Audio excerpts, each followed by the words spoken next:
You want to write a book or a blog or a newsletter, and you're going to do it, really. Once you finish up these projects you need to complete, you'll sit down and write. But the projects never end, and the family projects intervene, and life happens, and you don't write. And you feel frustrated and discouraged, and the heavy burden of negativity makes it even more difficult for you to think about writing. I understand. I'm Pat Iyer. I began writing books in 1995. I didn't sit down and write any of them in a day. I'm probably fortunate in that I didn't have a choice about whether I was going to write or not. As a legal nurse consultant, I had to write hundreds and thousands of legal reports. As a business owner, I have to produce blog posts and newsletters and opt-in reports. My decades of experience in writing taught me that when you know you must, you will. You can also create an environment in which you have to write. You can find a real-time or online writing group that promotes accountability. Each member makes the commitment about both how much they will produce each week and that they will critique the work of other members. You can also join a writing class. This raises the stakes because you're paying for the class. You'll be inspired to get the most out of your money. In both these settings, you'll have the support of other writers, and in the second, you'll have an instructor's guidance. Finally, you can hire a writing coach. This is probably the most effective way to get that book out. A coach will push you to get the job done. Whichever route you choose, you'll develop good habits that will make it easier for you to sit down in front of the computer and write. Would you benefit from having a coach to help you finish that writing project? Let's talk. Reach me through my website at patiyer.com. Are writers who are perfectionists selfish? You might wonder how they could be, especially if you're one of them.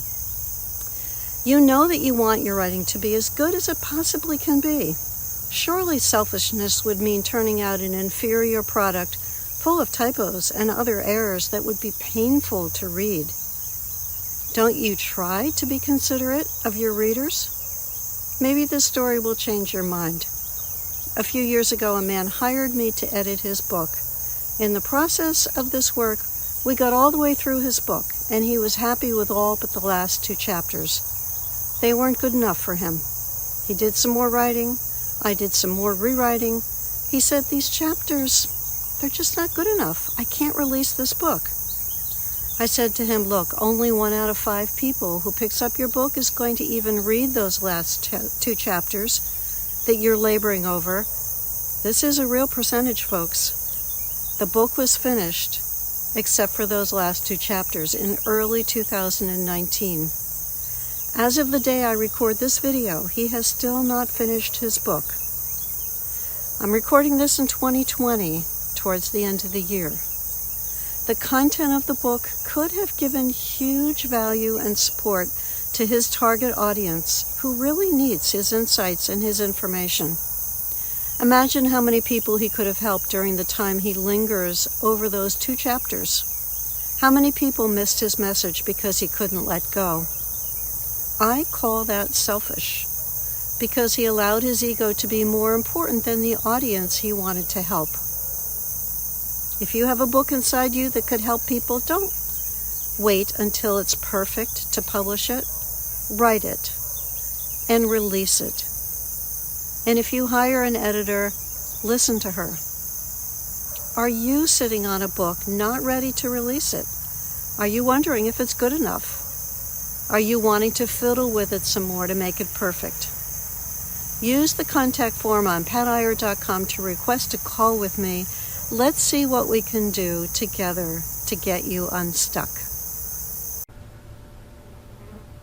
I want to talk with you today about how to motivate yourself to write. I know too many writers who have gotten the idea that self-punishment will help them achieve their goals. They berate themselves for not meeting their minimum word count for the day, for skipping a writing session, or for letting a manuscript gather dust, physical or digital. Their ultimate self-punishment takes the form of regret over abandoning a writing project. If only I'd stayed with it. I'm so undisciplined. I'm so lazy. Fill in your favorite self-critical word. They may end up hating writing. The saddest thing is that the would-be writers probably started out with enthusiasm. Along the way, though, they had some difficulty. Instead of stopping to figure out what they needed to change, they pushed through and became frustrated. Do not do that. If you're having a problem with writing, identify it. Figure out how you can learn what you need to know, whether it's how to organize your thoughts, make an outline, or how to weave stories into your narrative. Take a course, hire a writing coach, and each time you end a writing session, say, "Good job." Thank yourself for persisting. You deserve that praise. I provide writers with help as a writing coach. Let's talk about getting you unstuck. Reach me through my website at patiyer.com. That's PATIYER.com. What part of your personality motivates you to write? Knowing this will affect your success. It will also affect how you define success. Psychology teaches us that we have many aspects of our personality, from Freud's id, ego, and superego to transactional analysis, parent, child, and adult language. We learn that different parts of ourselves may be running the show without our conscious knowledge. My students and the people for whom I ghostwrite have a range of reasons for wanting a book in their name. They want to use a book or articles to establish their credentials and build their businesses. They believe they have valuable insights they want to share with the world. They have inspirational stories.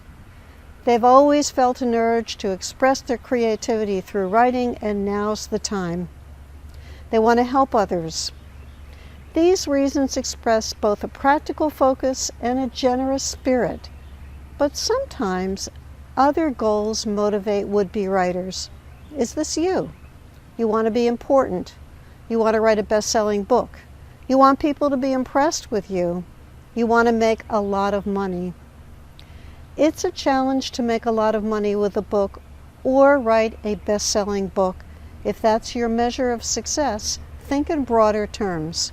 Your book shares your knowledge, can open new opportunities, and help others. Before you pick up a pen or turn on your computer, get clear on why you want to write. It will make a world of difference in what you accomplish. I'm Pat Iyer. Be sure to go to my website at patiyer.com and check out my blog and my books.